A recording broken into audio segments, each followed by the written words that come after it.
বিসমিল্লাহির রহমানির রহিম। আসসালামু আলাইকুম। কেমন আছেন সবাই? আশা করি সবাই ভালো আছেন। আমি আবারও আসছি নতুন একটা ব্লগ নিয়ে আপনাদের সাথে। ভালো লাগলে লাইক করবা, সাপোর্ট করবা।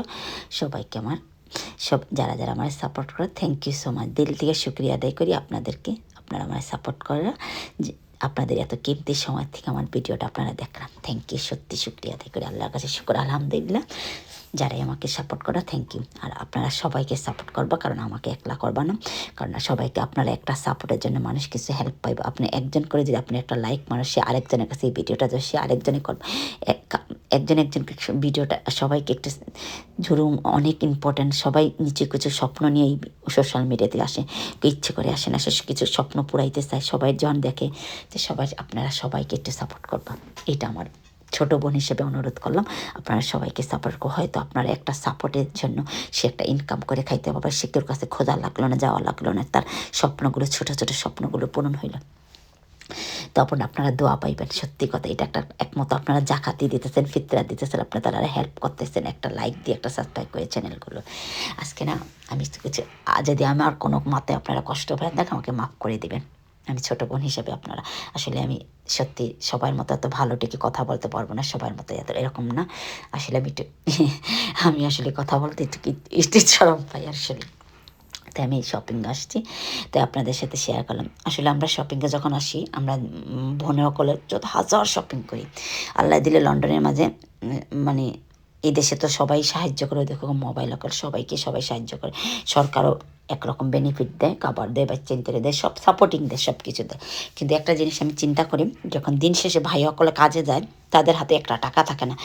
মানে কইতে গেলে যে আপনি বলেন সে একজন মানুষ, সে বেতন পায় না, ভালো টেয়া রুজি করে, সে তার ভালো টেয়া রুজি করে, সে রুজিটা করে আসা ওয়াইফের হাতে দেয়, তার ওয়াইফের হাতে দেয়। কিন্তু আপনি যদি বাড়ারখানে দিতে পারবেন, আমি মনে করি যদি নিজের ঘুরে না খাইয়া অন্য ঘুরে দেন, ধরেন নিজের আত্মীয় স্বজনে মামুর ঘরো, চাচা ঘরো, খালার ঘরো, মসির ঘরো, নামের জন্য আপনি সাহায্য করেন, কি লাভ হইব? একবার আমার বোনেন তেরে বলি, আমি প্রবাসীর বইন অকলারে বলি আমি বেশি।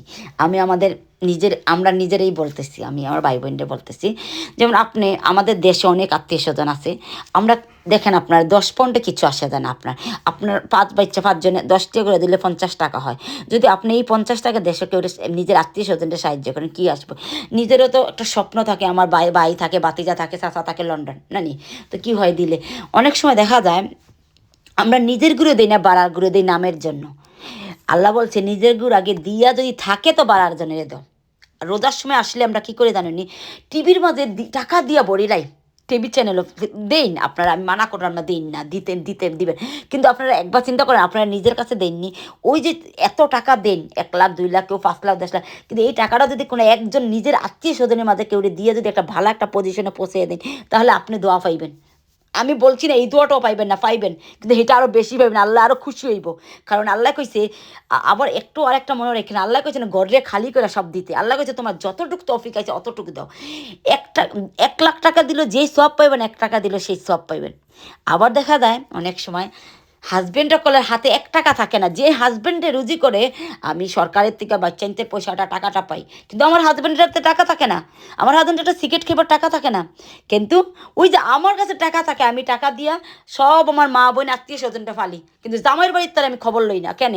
এইটা কোন দুনিয়াটা আইছে? এটা বড় টেলিভিশন। মানে জামাইরেও মানে ফালতে কি তা মা বাপের কষ্ট লাগছে না ভাই বোনের? মানে আমার মা বাপে আমার ফালতে যতটুকু কষ্ট লাগছে, অত আমি যে আমার চাইর বাচ্চা, আমার 2 ফুয়া ফুরির আমি চাইরও তিনটে কষ্ট হইতেছে ফালতে আমার ইকোল।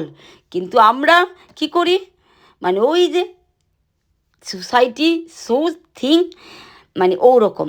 তো আমি আমার লন্ডন আইয়া কী করুম, এদেশে আমি দেখছি বইনানতে লন্ডনে বাপের বাড়ি বড় লোকই যায়, আর যারা পয়েন্টে লন্ডনে এরা গরিবই থাকে। তারা বাপের বাড়ি কোনো দিন বড় হইতো না, তারা মা বোন সমানই গরিব থাকে। অত কষ্ট করে দিয়া ফাইল্লা লাভ নেই, বিয়া শাদি করে লাভ হইতো না। ফুদা আপনার পয়েন্টে কোনো রুজি করে খাবাই তাতো না, বউ রাতি টাকা দেবো, বই নিজের মা বোনটা ফালবো, নিজের আত্মীয় স্বজন পারবো পয়সা, কারণ আমার বাচ্চার পয়সা, আমার পয়সা, আমার পয়সা, আমার আর তোমার। আসলে আমার আর তোমার কিচ্ছু না, দুইজনের পয়সা। আমি মনে করি আমি আমার হাজব্যান্ডে রুজি করে, আমি মনে করি আমার আর তোমার কিচ্ছু না, আমরা দুইজনের বাচ্চা, আমরা দুইজনের পয়সাটাও দুইজনের। কিন্তু আমরা জামাই হাত খালি থাকে, আর আমরা ওটাই আমরা আমরা জামাইরে না দিয়ে অন্য মানুষেরা খাবাই। আমি ভিডিওটা এখানেই শেষ করবো। যে যেখান থেকে দেখুন ভালো থাকুন, সুস্থ থাকুন। আবার কোনো নতুন ভিডিও নিয়ে আসবো। ভালো লাগলে লাইক করবা, সাপোর্ট করবা, সবাইকে করবা।